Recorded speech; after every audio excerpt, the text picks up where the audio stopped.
So thank you for joining today's Insider Session. I'm Natalie from WiseStamp. Your host for today. WiseStamp is the leading email signature management platform with 1.5 million customers worldwide and growing. And I'm joined today by Kait LeDonne. Hey, Kait, how are you doing? Hi, I'm doing great. It's a pleasure to be here and talk about my favorite thing ever, which is employee branding and posting. Yes, it's incredible. And I will hopefully get to the story of how Kait came to join us later on in the conversation. So stick around. And Kait is a personal branding expert, keynote speaker, and CNBC Make It instructor who helps professionals become the obvious choice in their industry. She's helped hundreds of consultants, founders, and teams turn their LinkedIn presence into a revenue driving channel and teaches over 55,000 professionals how to do the same through her frameworks on positioning, messaging, and content. So thank you so much again for joining us, Kait. I'm going to run us through the quick agenda for today, the business impact of employee generated content, Kait's tried and tested frameworks for this and case studies of companies who are really crushing it right now, and the must-have employee brand package that you don't want to leave today without. So, Kait, can you start us off with this big picture of why employee generated content is a hot topic right now, especially in B2B marketing?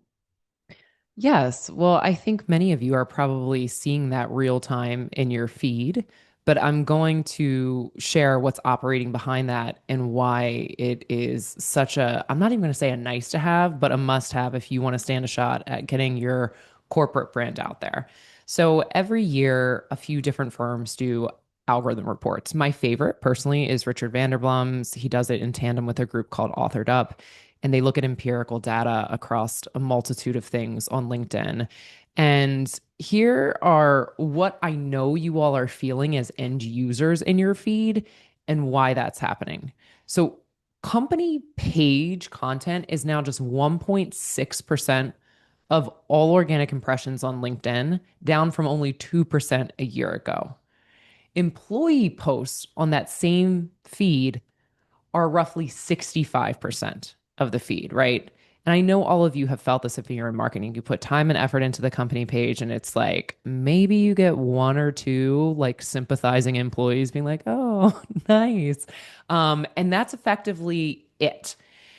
The other thing is that just 3% of employees sharing a company content, a piece of company content, generates 30% of all page engagement. And so, like I said, if you are putting resources into building out your corporate brand, predominantly on LinkedIn because we're talking about B2B, if you are not layering over, activating, empowering, and training your team on how to do that as employees, you are not just missing a huge amplification opportunity. I would say now you're missing the entire opportunity. Um, LinkedIn has made it abundantly clear. They want you as a corporation to pay them for reach through boosted ads and through campaigns. And they want to reward individuals for creating content because it's user generated content that keeps people on the platform. So it's just you got to do it. It's like not even a debate anymore, Natalie. Hmm. Yeah, many marketing leaders are really caught between these two competing goals of wanting their employees to be visible, wanting them to be authentic, but they're also responsible for setting guardrails for their brand. So, is this a real tension, or are we as marketers just approaching this the wrong way? It's a validated tension, right? I mean, we've all seen what happens when just one employee goes rogue online and how much of brand impact can happen. And yet, when you look at companies that treat all employees the same, and we'll get into this with frameworks later, like, okay, we're going to arm you with basically corporate blessed captions and posts and company page shares, and we want you to just share those out. First of all, LinkedIn's going to read that as what it calls pod activity. When it sees a bunch of people putting the same stuff out, it sees a bunch of people putting the same stuff out around the same time. It's not only going to penalize their individual reach, it then penalizes your page. And so you want to look at like the balance between this. You have to look at, and again, I won't get ahead of ourselves here. There are different types of groupings of employees that you have internally. And so you have to identify what category each of your employees falls into, and there's three big ones. And then you have to empower them accordingly. The best marriage of this tension is when you give them scripts and when you give them topic areas, and then for the rest of the time, review with them what other things they would like to post about. So it's not too heavy-handed and micromanagey in a way that algorithmically penalizes you and your company and then just feels inhuman to share or not personable. But also, you're not just giving your workforce carte blanche. When you meet in the middle, that's when you see a lot of employee advocacy programs really fly. And again, we'll talk about what the technical components of meeting in the middle entail. You mentioned the fear of the rogue employee. And so what are maybe before we jump into the how-tos for this process, what are some of the objections that you've heard from leadership teams around employee advocacy? Oh gosh, here's my favorite. And I know once I say it, it sounds silly and hyperbolic, but I deeply empathize with this. What if, heck, don't worry, we'll get to the three categories here in the how to. I did see that question. What if they do so well and they leave? You know, and I say to organizations like, then they were probably going to at some point anyways, right? You can either fight that tide or swim with it and give them really good entrepreneurial opportunities within your organization if you see that they fall in the category of person, which we'll talk about, that was going to do that anyway, right? The second one is, what if, okay, they spend so much time on this that they don't do their job? Of course. Like, oh, okay. So we're all just like social media creators now. We don't, I don't know, deliver client services. That is when we want to get really, really clear about dedicated time to do this and really clear about policies of how much time. I have been on those conversations where I've had friends who are in middle management. They're like, my VP and C suite is like, hey, your direct report is posting a lot.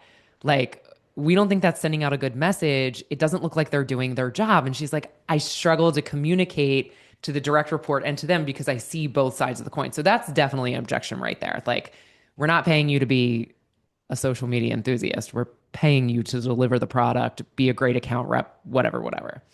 And then the third one is, of course, oh my gosh, like you go off and just say some contrarian stuff that does not align with this brand. And then all of a sudden it's like, really, Atlassian? That's how you feel? This is the type of person you employ? Like, how dare you? And that is a real, all of these are real and valid concerns. So I would say those are the top three objections. And please, I'm curious to hear in the chat, like if any of those resonate with you, like let us know because that is absolutely the ones I get most frequently when I go in to deploy these advocacy and LinkedIn training programs.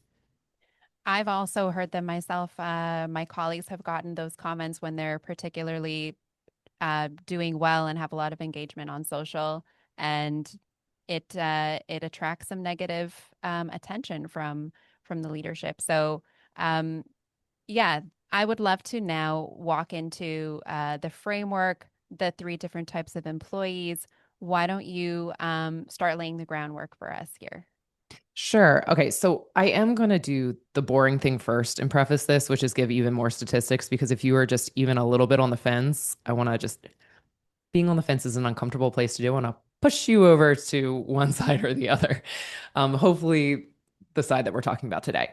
So, founder and employee profiles can outperform the corporate page by 300% in engagement and 270% in conversions. We're talking about like dollars and cents here, or euros and cents.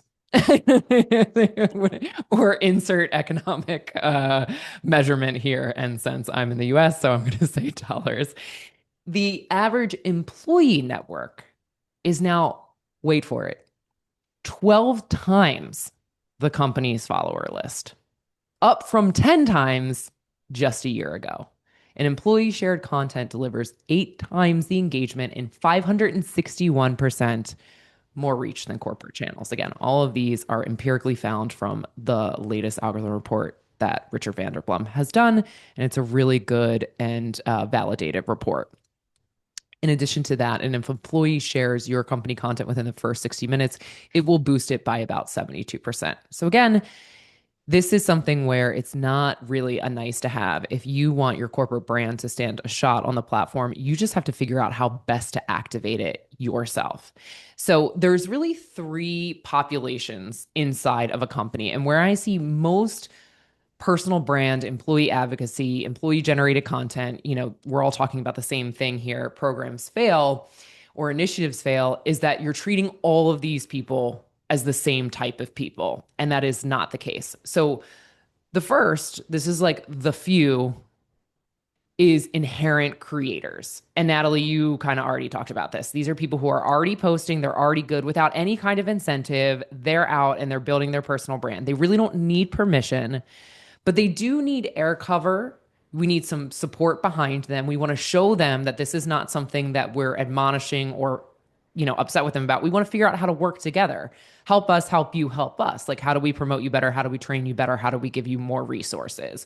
Your job with these people is to do more amplification and less micromanagement of them, right? They are inherently like motivated to do this. Then you have your chronic researches. This is the sum, right? They'll hit repost on a company win all day. I joke around because my husband is a corporate attorney, and like, this is, first of all, none of them post anything. And if there's attorneys in the room, sorry, it's just true. Like, usually notoriously bad posters. But when the big am law firms do post their lawyers, like, a lot of them are this. It's chronic reshares. You just hit repost on the company win or announcement all day. Like, yay, we just got Anthropic as a client, reshare. It's good, but it is not, like I said, it'll help with the amplification, but it is still not taking advantage of what you can drive from this middle sector if we really help them personalize those reshares and come up with their own strategy. And then the last one is the quiet majority. This is the most of people. They have real expertise. They're really good at their job. They just have zero posting habit. They are unsure if it's allowed. They're unsure if it's safe. They're unsure if anyone wants to hear it.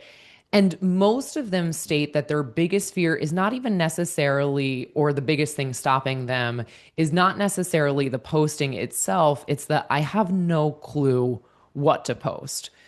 But I think as marketing or as HR, we think that's everybody's biggest fear. And so we provide these kind of scripted things and like done for you statuses, and we just deploy them when, again, the algorithm doesn't love that. And that's not the break point of your other 2 groups. So when you activate and train each of these 3 appropriately, that's when you really see an employee advocacy, program take off. And Natalie, I'll pause for a moment because you might have specific questions about that, but then we can kind of talk about like, what does, activating each of these look like? Certainly. I saw that somebody raised their hand. I think it was Paul. So please feel free to actually write your question in the Q&A. Don't be shy. We definitely want to hear what's on your mind. And I think what's coming up for me right now is a lot of us as marketers, we get stuck in one of those groups. We either hope that there's going to be that creator that's going to shine and sort of take the initiative on their own, or we just make do with people sharing some sort of scripted message, Yeah. or we make do with that silent majority. And what I think is interesting, what you're offering is to, first of all, look at these as different populations and recognize these different groups, and then utilize them and vary that voice within your company. So this Yeah. is something I'm excited to hear about from you on how to Yeah. actually manage that. Well, the first thing about solidifying any habit is understanding the motivation. And these three groups have totally different motivation. So let's start with inherent creators. They want reach and they want recognition. That's why they're doing this, right? Like the visibility is, and let's be honest, I know everybody in this room has probably experienced this. When you share something and it is appreciated or people start responding, none of us are immune to the dopamine hits. We're like, oh my gosh, it's happening. Wow, like people think I'm, great. So for your inherent creators, this is less of decrees and sitting down with them, looking at what they're creating, looking at what interests them, really making this a two-way street here. Like what seems to be working with your content. Okay, we see that you're visible and posted. What opportunities are you hoping arises from this, right? Is it speaking at more conferences? Is it more internal opportunities? Like they're doing this for reach and recognition. And so you want to figure out what's working with that, but then also figure out on an individual basis. And look, it's simple, but it's not easy because it does require a level of individualization. But keep in mind, it's like your top 1%. These are the people, if you activate them well, your brand is just going to sing. This is why Google has more LinkedIn top voices than any other company in the world. And that is really great for Google, who doesn't want to be known as the workplace that has the most bona fide, like top voices in the world. So these are really the people that you want to sit down with, have conversations with, and then figure out, okay, what is your long-term plan here? Because what most employees who start doing this realize is this is total professional development and you can treat it as such, not just as your pawns in our corporate messaging machine. So you want to make it like a two-way street. For the folks who are in the middle, the resharers, those people, they're going to respond best to ease and gamification, right? That's why they chronically reshare. It's just like make it as simple as possible for me. Give me some incentives in doing it. I'll start to realize my own as I get feedback from sharing. But these are the people who you want to provide scripts to, maybe templates for posting, give them sanctioned topics that they can, and they're going to run with it. You don't want to do the copy paste and you want to talk to them about what I'll say is the reshare penalty. So for a person whose posts get reshared or a page, it's all upside. But for a person who just reshares a company post or somebody else's post, you really don't get any impressions. And so they're not actually getting much from it. You are getting everything from it, which is really lovely. But again, we need to highlight to them what more they'll get if, say, they added and layered on top of that their expert opinion, and giving them templates where it's more fill in the blank and like insert your own perspective here is much more effective than giving them like, here is the PR bit we came up with that you can put on your caption. So that middle group there, they want ease and gamification. The easier you can give them things to customize, the way that you can gamify it, whether it's like mini competitions or, on a monthly basis. And we'll get into some great case studies here. One in particular, like a free lunch for somebody who reshares the most with custom thoughts over top. They're going to appreciate that. And then the silent, like the quiet majority, they need permission, they need training, they need low stakes first rep. And for all of them, the one easy thing, two really like easy kind of entry level things you must do. First of all, none of this will go as well as it can if your leaders are not doing it. Because Natalie, you pointed this out. If you are afraid that leadership of your company is secretly harboring resentment against you doing this, it doesn't matter what HR says to you. It doesn't matter what marketing says to you. And it doesn't matter all the training in the world. If you think in some way you're going to be penalized from doing it, you are not going to do it. But the more you see your leaders be active on the platform, it's like, wow, they're doing it. I now feel safe to do it too. And so bad news bears is that if you're a leader and you don't want to do this, it's really behoove you to do it yourself, right? Like do as I do, not just as I say. That creates the kind of safe environment for everybody to do it. The second thing is a big reason people won't share is because they don't think their profile is up to speed, right? So you can give them all the talking bits in the world, but if they don't have a good headshot, if they're using a clipped picture of themselves from their cousin's wedding, and we all know and have been there, and they don't have any branded assets, ones that you can customize with them, you can give them the best post in the world, but they're going to be embarrassed. Like, I don't want to put this version of myself out there. So I would say those are the two things, regardless of anything else, that you absolutely need to do if you actually want to create long-term habits. You need to show the visibility of leadership so people will know you actually mean what you say. We're all in this together. We're not going to penalize you for doing it. Pick out a handful of leaders. It can be two or three. You just need people with enough authority in the organization to give them permission to do it. And then a lot of times when I go in to do these trainings, it's really lovely. Companies have an on-site photographer that same day. So I'll be running the 4-hour workshop, and during breaks, like employees are going and getting their headshot, and like you're really getting the whole package together. That's excellent. And what I'm hearing from you is actually covering another question that I had, which was uh, the guardrails that companies should have in place. And it sounds like you can already set those guardrails when you proactively communicate with those creators and with the resharers and uh, and actually with the silent majority when you are transparent about your not only your expectations but how you can support and look Yeah. for those areas where their interests and expertise overlap with your brand. Yes. And I always tell companies like there's three easy lanes to do this. There's the competitive stance, there's the cultural stance, and there's the community stance. Competitive stance, your advantages in the marketplace, what your company provides itself on. WiseStamp, like mass branding, easy, at scale, look slick. That's your competitive stance right there. And then, engineers will probably glom onto that, or, insert marketers within the organization will really appreciate that and love talking about the product in different ways you can integrate it. Then there's going to be a handful of people at your company who really like talking about the cultural stance, maybe your paternity leave, maybe about what it's like to work there, day in the life of, behind the scenes. I'm an intern at YStamp. Follow me and do the things. It's like really the cultural part of the organization. And then there's the community things, which is where do your values as an individual overlap with the values of the organization?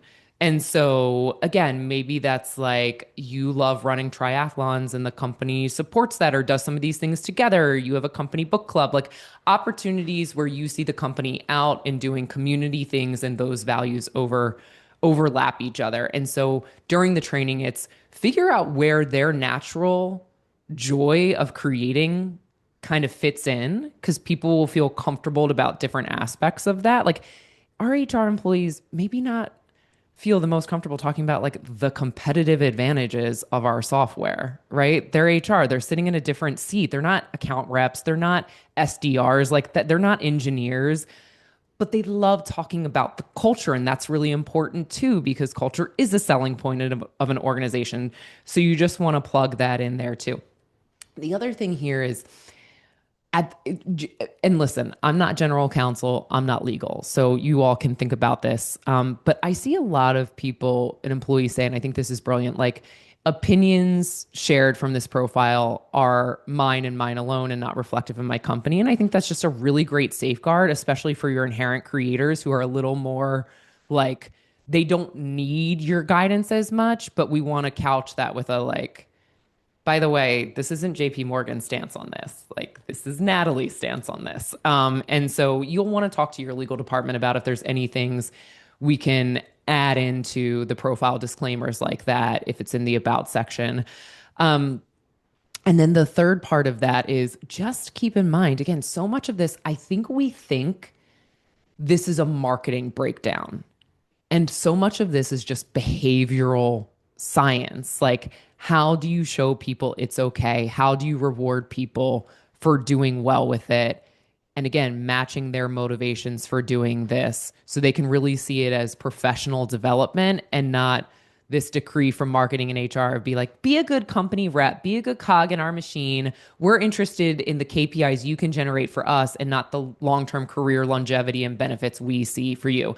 The irony to the first question or objection that I get a lot, which is like, well, what if they do this so well and then they leave? It's like, if you create the conditions for them to really kind of be this internal spokesperson, they're going to be less inclined to leave. People don't leave when they feel like they're, given creative latitude to push their career in a way that they want it to. They leave when they feel like they're kind of muzzled around doing that, or you're fighting against that. And that's, that's a corporate stance you need to figure out. But I will say, in my experience, that's when it works really, really well. That's really well said. It's actually the complete opposite of the concern that people have with encouraging people to share and giving them that space. So I do want to Can go I through. can I just tell a very quick story about that? I mean, like 30 seconds. Yeah, sure. Okay, so I met with a client today, literally right before this for breakfast. He wrote a book called Locked Up. It is cybersecurity threat mitigation lessons from a real world lockbit ransomware response. So he is the CISO, the chief information security officer at a large university, and they had a ransomware attack. Like it was crazy. And he wrote a book about it, which, kudos to that university for them being like, go for it. All that to say, as part of his book launch, he has been just crushing it on LinkedIn, and they've given him the latitude to do so. And you would think, oh my gosh, we don't want you to do this. First of all, we don't want you to publicize the fact that we got attacked. We don't want you to say these things. They have gotten more interest from this, more corporate backing, like more donor response. The partners that they've had in their private security environment have really championed and gotten behind it. They're on advisory boards now for how AI is like working in higher organizations. So that was a big leap of faith and a huge amount of trust. I mean, he's in the C-suite, so he was having these conversations. But that's kind of my like case study of like if that is the possible worst case scenario that you go out and like they tarnish your reputation, and the exact opposite thing happened. He's giving them so much PR that has turned out positive for how they responded and how they reacted and how they carved a path forward. It's just been beautiful to see. Thank you for sharing. That is an excellent story. And I think that I would love to just jump in now into the actual frameworks and use cases without further ado and get into the more really hands-on advice that you have for us. Yeah, so I want to talk a little bit about specific companies who have done this well, because I always think that getting through some of those frameworks in a real life example is great. And so one of my favorite examples of this recently, and they documented it brilliantly, is a company called StoryArb. So StoryArb is like the third or fourth company started by the gentleman who created, does anybody here know, you can put it in the chat, what Morning Brew is? Have we heard of this?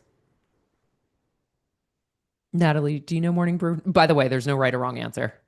No, Okay. Morning Brew was kind of the first of its kind in my experience of one of those. Was that a hand of like, yes, I do? I don't I know. heard I heard a hand raise. Anyways, Morning Brew was like one of the first of its kind of those email newsletters that like was like, here's your debrief of the day, like important things you need to know. I think it was maybe really focused on like financial updates and things. It was kind of like what I would say the brother publication to the Skim, if anybody knows that, which I used to subscribe to, which is like here's like the news you need to know as like a professional woman. It's like this daily briefer. So anyways, he started that, he sold it. He's grown a lot of companies, or maybe he didn't sell it and this is just his third one. So StoryArb is an agency, and they did an employee advocacy thing. They did a deployment of this within their organization. Here was the terms of it. 10 weeks was the terms of the competition, the activation, the program deployment, however we want to call it. 14 employees participated and were eligible for the things that were going to come out of it. The founders were excluded from the prizes, but they were participatory, obviously, in the actual thing. So the ultimate cash prize of this, and let me be clear, not everybody has to offer an ultimate cash prize, right? We'll talk about different motivational levers you can pull. But the ultimate cash prize of this was $5,000 for first place, $1,000 for second place, and $500 for third. The thing that Alex, the founder, attributes to this working so well, though, is that it wasn't a marketing initiative. They really and truly believed and positioned it to their workforce as a paid skill building and professional development investment, just like anything else, executive presence, this. And so they equipped their team with the training and the monetary compensation that you would with anything else in professional development and paid skill building. And this is really, really important because, as I've alluded to through a lot of the different things I've said, 94% of employee advocates have said that posting on LinkedIn has benefited their career positively, which has been up from the previous stat of 86%. So the personal benefit, again, not just being seen as a part of a company KPI, is the most reliable driver for your people to keep showing up. That is the thing that will cement the long-term behavior. Forced advocacy will fail. You will see it burn hot and bright like a shooting star and then just plummet. So here's what they did. Here's the mechanics, and there's a lot of great ideas in here, and it's not one size fits all, but I do want to highlight some of the frameworks here. Tracking and a leaderboard. You have to have some kind of thing to measure this. What gets measured gets made, right? It's not just like the feel good vibes of it. You want to track what's happening here. And so you need some kind of tool. LinkedIn has inherent stats, but I would advise for the time being, like looking at a tool like Stanley for Business or Authored Up or other ones that actually can call and pull in all of the employee stats, because this is going to be important later when we look at the ROI of this. You don't want to rely on them for their stats. You want to have a tool that you can pull all of that, because then you're just giving them one more job to do.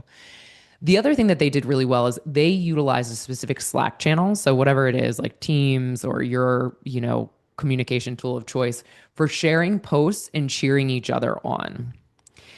There was a specific kickoff explaining the rules, incentives, and setups. Now, again, the rules is really important here because it wasn't just rules of like what counts, what doesn't count. It's rules of here's how much time we're going to give you a day to do this. Here's how we view it. We're going to be doing it too. Oh, by the way, go ahead and put like opinions or my own.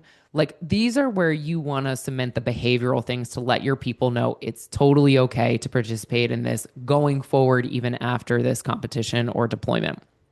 So they had all of that. Then they had set learning and development sessions that looked at the three groups of people and trained them accordingly. Everything from writing hooks to establishing their content pillars and where the content pillars overlapped with the organizational content pillars of competitive, cultural, and community. Things like what AI tools are good, but how do you want to customize them? And then they would have office hours. They made sure that all of their profiles were up to date. And then while this ran 10 weeks, they had week-long mini competitions. And they were gamifying different things. So one week it was like most posts. One week it was most impressions. One week it was best hook. And then these were just small rewards along the way. It was like lunch or gift cards or coffee, just to like, again, micro habits, cementing them, giving them micro rewards until you got to the longer one. For the majority of their creators, because they're a smaller company, right? Only 50% of the posts had to touch on a StoryArb pillar, meaning only half of the content that their team shared had to do something with what the company did. The other 50%, they said, keep it deliberately broad. Again, this works a little better in a small team like theirs, but there's lessons to be gleaned here for a larger team. They kept it deliberately broad. They said, whatever you genuinely know or love, whether it's parenting, stand-up comedy, music, journalism, you can go for it. Knowing that people will be more free to post about things they're comfortable posting about and that they're genuinely excited for. 50% of that can be those things. Again, during the rules, it was like, here's the untouchables, okay? Like, don't get into politics. Don't do that, like, whatever that is. But things that really feel close to you, it's fair game. All right. You ready for the 10-week results, Natalie? Definitely. Okay. I want to just remind everybody, this was a team of 14 that did this, excluding the founders. 7 million impressions across the team in 10 weeks. 7 million. Like, just think about how much money you would have to pay to get 7 million eyeballs on other corporate things. 1.7 million of those impressions came just from their top three participants, Wow. excluding the founders who had big reach. So this isn't like skewed statistics because they had big followers. 54% growth in LinkedIn followers, mostly in niche markets, which was their actual ideal client avatar. This is like the rest of this is where it like really lights up my heart. 55% uptick in website sessions. Okay, this was not from their corporate page. This is from individuals. 55% uptick in website sessions. 16% of all new site traffic came from LinkedIn in that period. Prospects continue to mention the contest in demos months later after that and said that they hired them and hired a candidate who found them from this. But again, another part that I absolutely love about this, and this is the immeasurable ROI, is that the founder said the win that they didn't expect, it wasn't reach, it was camaraderie. The ops people started pinging strategists. They were trading hooks. Departments that didn't collaborate were talking about what to do. It really became a great recruiting engine and elevated internal experts into genuine thought leaders. And we all know these people. They're like great SMEs, like subject matter experts, but it's like, well, they're probably not going to be great managers because they're really great subject matter experts. But what else can we give them in this company that shows upward mobility if management isn't the path for them? So the ROI they could measure was definitely pipeline and hires, and we just heard some of that. But the ROI they didn't expect was a team that suddenly felt like they knew each other more than they had before, even though they shared the same office walls. So in that, which I thought it was just its masterclass deployment of this, is a bevy of frameworks that we can learn from. And one of my favorites, and just to recap, is for your inherent creators. And maybe even for that middle tier, it depends based on like how many people are on your team and how you want to deploy this. 50% things that coincide with the company, and then 50% like we we ordain you can go for it, just really go for it. Is that 50% something that they were just testing out, or is this like a data backed call that they wanted to make here? I think this whole thing was a little bit of a test for them, but I don't think they wanted to lose the end game here, which was not, we want to make you popular influencers. Like, yes, we want to empower you, but we also want to make sure we're a startup. We're getting the name of StoryArb out there, and we're getting our core messaging out there. And we think you all can do it better than we even can, which is why 50% of it really needs to intersect with our company message. But then 50% of it be your human self. Like, you're a whole human. Again, I'm sure there were very much like set things. And I don't think that you should have a problem with that being like, here's what we, like, here's what we don't want you to talk about. And not in a way that feels like censorship, but like, you really want to stay away from these topics. And here's what I tell every organization. It's kind of like parenting, although I'm only a year and a half into my parenting journey. So parents, you're here who are further along can correct me on this. If you tell your kid, like, don't do something, right? Good luck. But if you tell your kid, don't do something, and here's why, also good luck. But like, it probably has more of a chance of sticking. And so when I work for organizations, they're like, ooh, we don't really want them to talk about politics and stuff and like, and this, that, the other, but we also don't want to censor them. Like, great. Sit down and talk to them like the adults they are. If you talk about that stuff, it actually will have long-term negatives for your personal brand. It's not because we don't want you to talk about it. You need to, like, all of this, really color the disadvantages for them doing that for themselves and their long-term career, trajectory. Everything is rooted in like, how is this going to impact you, whether it's positive or negative? The problem is, it's like, this is off limits, don't do this, without really getting an employee to see if all you talk about is your anger and hatred towards this, you're out there man bashing or woman bashing or, pick your brand of terrible social media behavior. This is detrimental for you.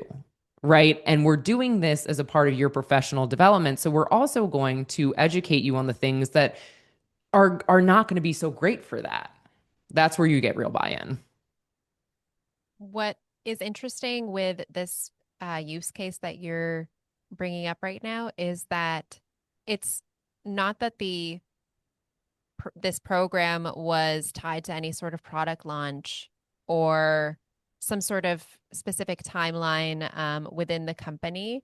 It was presented as a skill building, leadership building opportunity.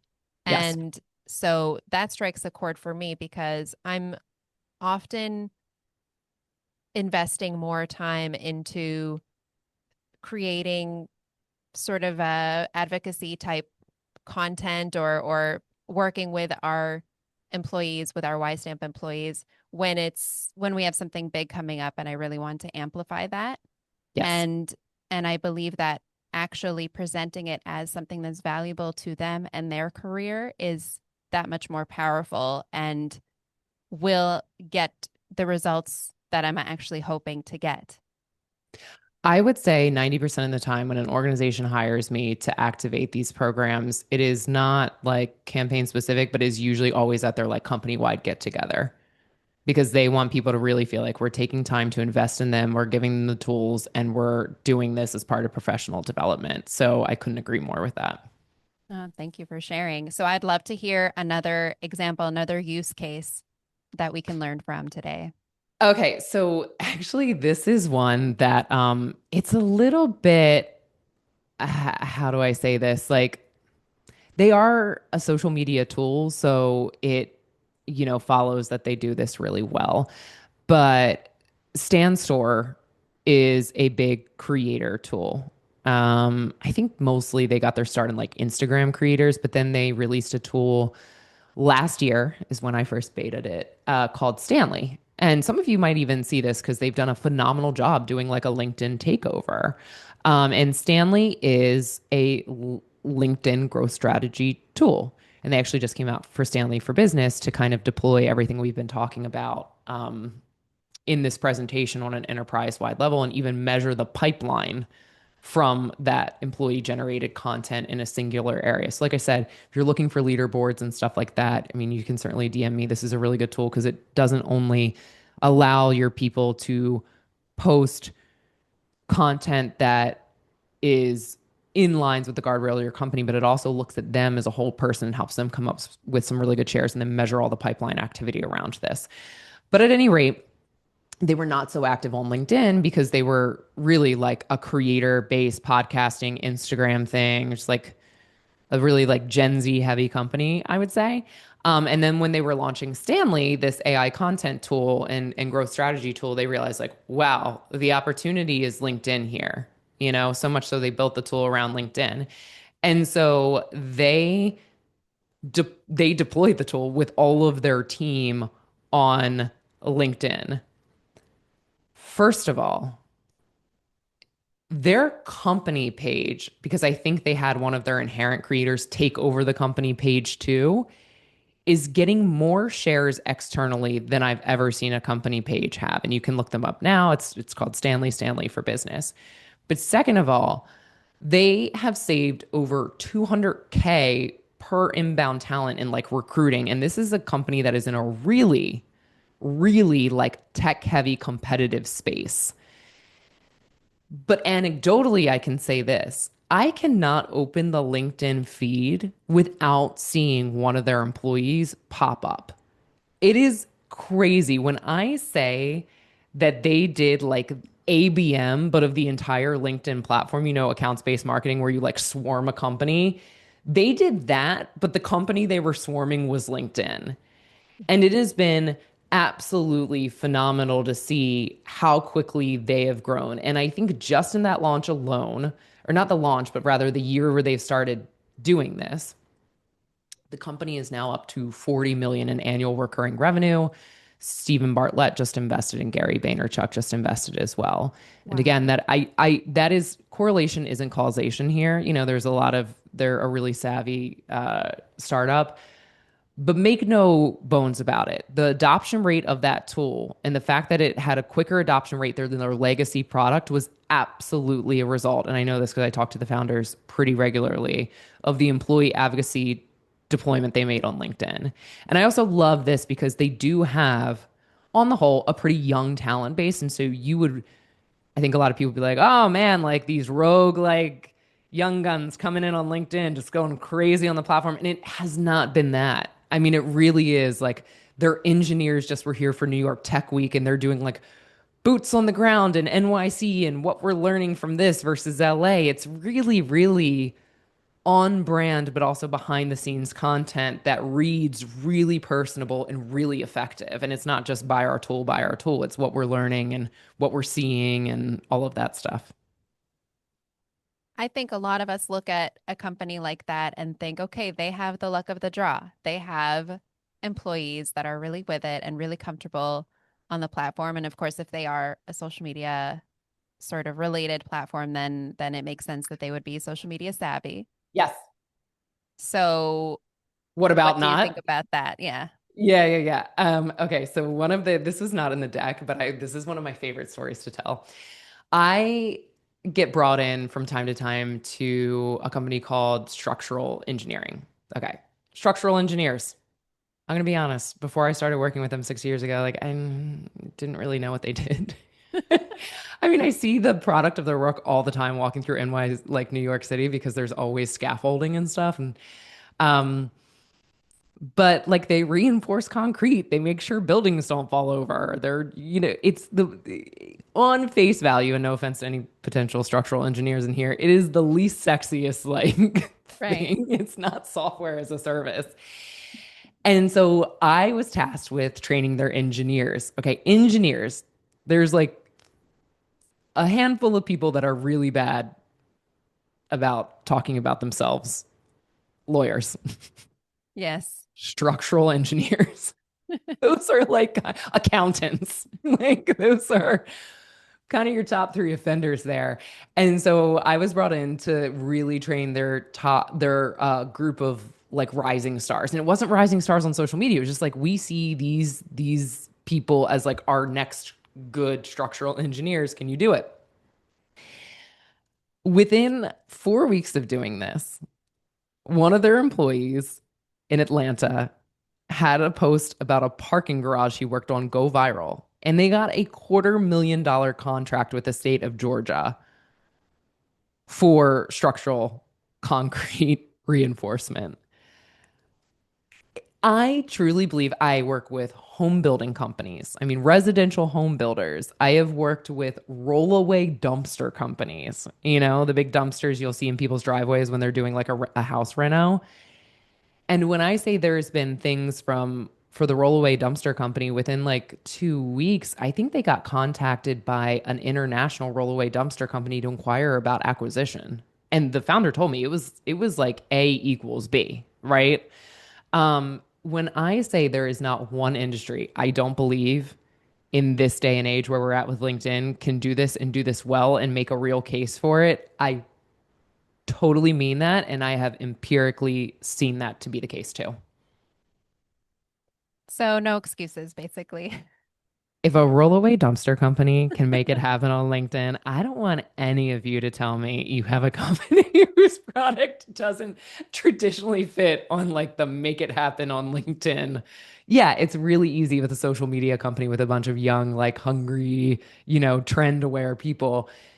It is also totally doable with a rollaway dumpster company or, oh, another one out of New Jersey I trained, industrial cleaning supplies. I mean, they sell to municipalities like toilet paper, paper towels, all of that stuff. And they really took pride in the content they were sharing as great stewards, especially coming off the back of COVID, is like, we are here to make sure areas are clean.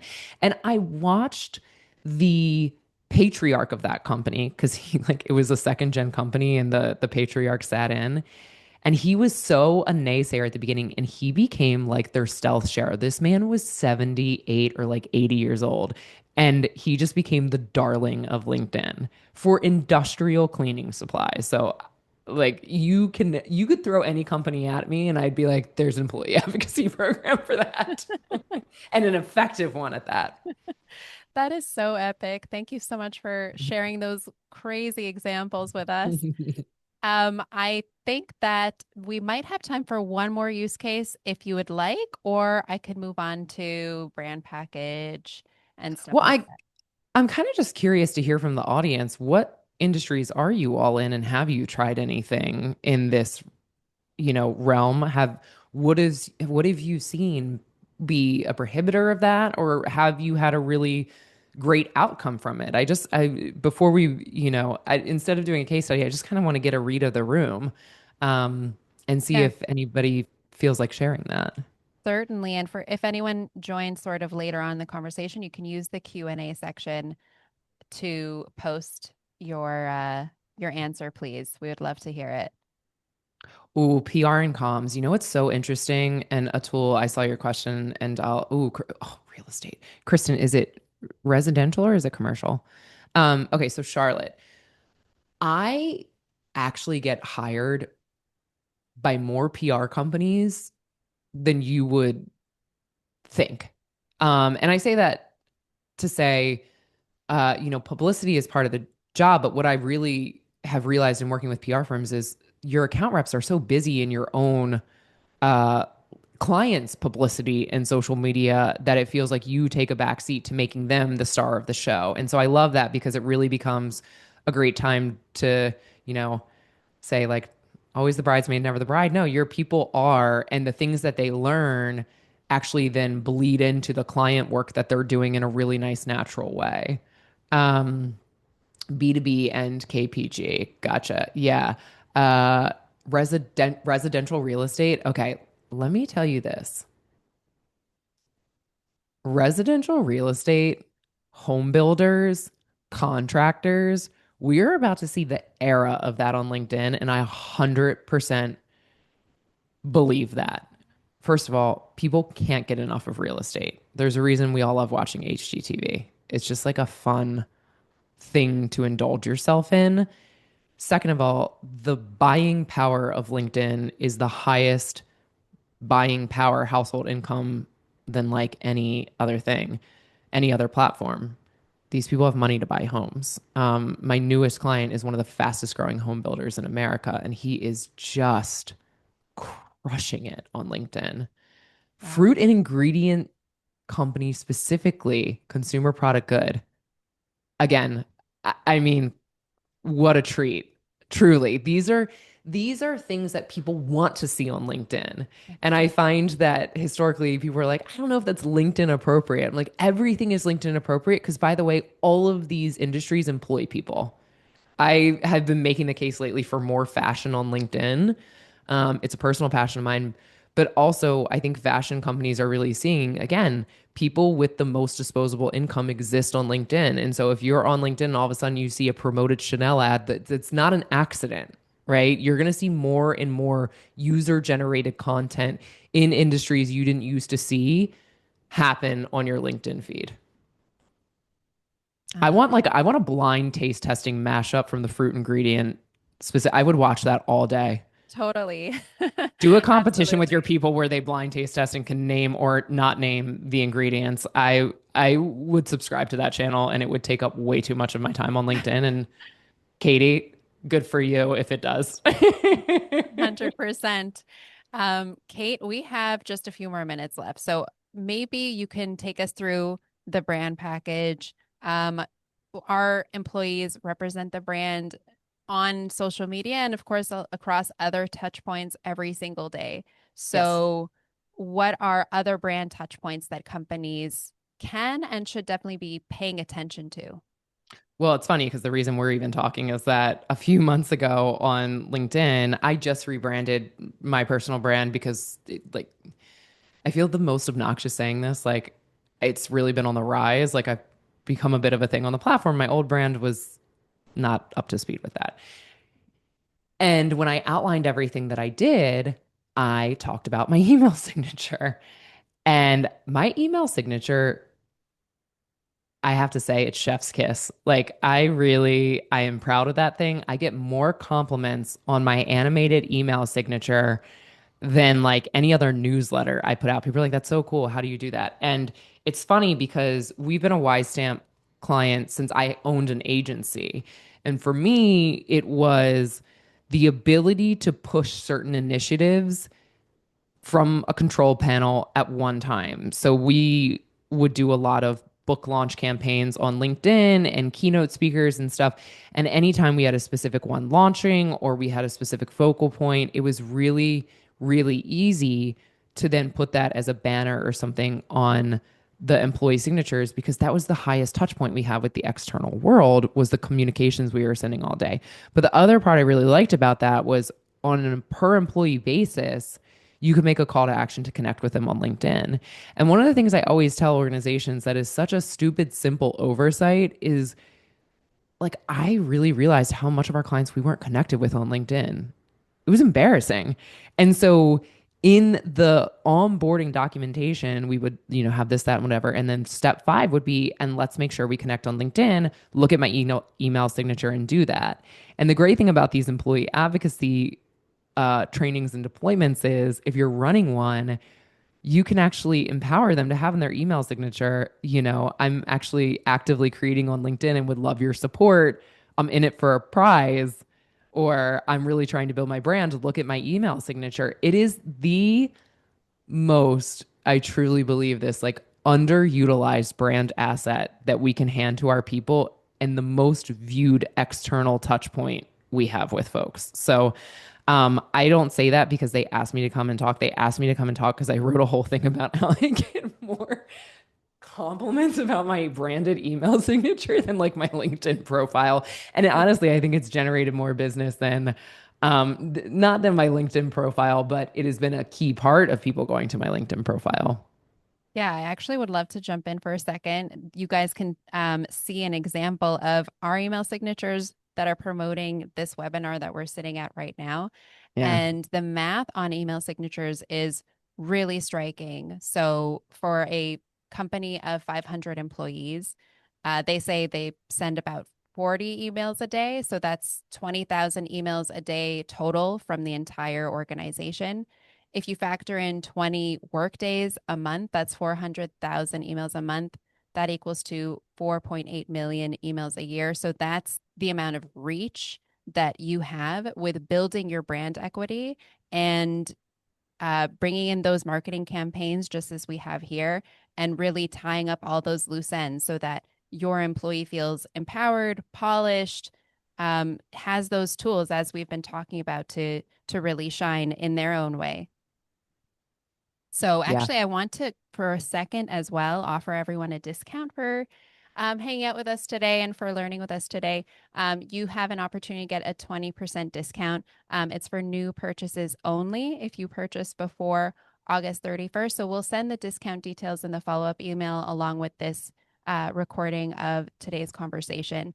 So we are actually at time, Kait, and this has been so incredible. And I feel like I could spend another 2 hours talking to you, and I really would have loved to get even more use cases. But to wrap it up, if a marketing leader is going to start building their employee advocacy program for this coming quarter, right? We're right at the cusp of Q3 at the time of this Hmm. recording. So where should they start? A couple of different things. Really look at your employee base and think about how you're going to categorize the different people who exist within it. Start with having a conversation with your people. Conversations do way better than decrees. Talk about what you're looking to do and then the training and support that you want to bring in. This is not a self-serving thing to say, whether it's me or anybody else. Bring in training and support. The difference between the longevity of your people actually doing these things really hinge on if you bring in training and support. It is something like, and I forget, I'm sorry, I had the stat pulled up and now it's away, but I'm not manufacturing this stat. I think it's something like 90% of employee advocacy programs will fail if proper training and support is not accompanying it, because it becomes such a mercenary kind of like, just do this and a flash in the pan, and not actually built as paid skill building and professional development. So look at it like that. Figure out, what budget you're comfortable spending from an L&D perspective and a reward perspective. Start with the conversation and the categorization, and then go from there. Those are your like foundational steps. And make sure, of course, this goes without saying, leadership is enrolled. Leadership must be enrolled. They must be, look, if they are too bogged down to do it, I'm sorry, your marketing people are going to have to help do it for them. They need to be leading the charge on a visible point. And of course, this happens in a lot of organizations too, where members of the marketing team will prepare the content, run it by the C-suite, they, ordain it, and then it goes out. That's fine. As long as your employees see them taking the lead. So it's not do as I say, not as I do, and creating this weird fear of penalty. Thank you so much for sharing. And thank you to our amazing participants for today. It was really wonderful getting your feedback and definitely those emojis throughout the conversations. So thank you all. And please be in touch with us on LinkedIn. You could follow the WiseStamp page for information on our upcoming webinar. We have one planned for July. It's still to be determined exactly which date. And also, I'd like to do a quick screen share so that you guys can get the handy QR code if you want to follow Kait. She shares a lot of great content on LinkedIn. So hopefully this QR code will make it a little easier on you guys to go ahead and check her out. So thank you so much. This has been a truly wonderful conversation, and it's given me a lot of food for thought as the main person in charge of socials for WiseStamp. So I'm sure that our audience also got a lot of value for today. So thank you so much, Kait. Thanks, Natalie. Thanks, everybody.